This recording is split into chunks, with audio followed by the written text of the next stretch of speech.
ثواب الاعمال میں روایت ہے سعید ابن ابی سعید سے کہ وہ کہتا ہے کہ میں نے سنا ہے خود امام رضا علیہ السلام کی حدیث ہے اس لیے سنا رہا ہوں کہ یقول ان اللہ عز وجل، سبحان اللہ، یہ مولا رضا علیہ السلام کی حدیث ہے اور یہ پہنچ گئی بات تو اب بہت لوگ اندوز ہوں گے روحانی طور پر اور ایک عقیدے کی اصلاح ہو جائے گی. ان اللہ عز وجل فی کل وقت صلاۃ یصلیھا ھذا الخلق یلعنہم.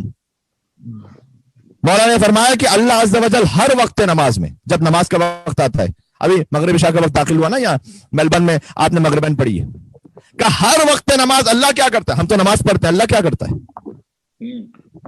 فی کل وقت صلاۃ یصلیھا ھذا الخلق یلعنہم.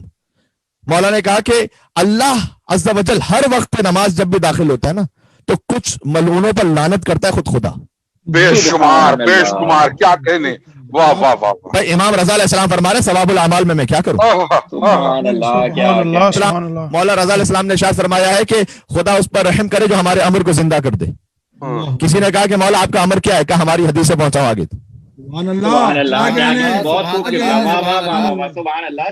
میں مولا کا امر زندہ کر رہا ہوں نا مولا کے حکم کے مطابق. سبحان اللہ. ان کی حدیث سنا رہا ہوں وہ بھی شیخ حقوق کی کتاب ثواب الاعمال سے، جسے کوئی انکار نہ کر سکے. اللہ عز و جل ہر وقت نماز کچھ ملعونوں پر لعنت کرتا ہے، امام رضا علیہ السلام فرما رہے ہیں.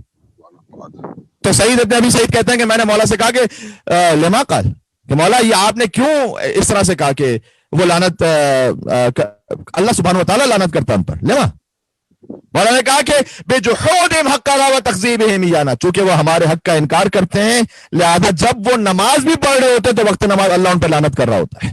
سبحان اللہ.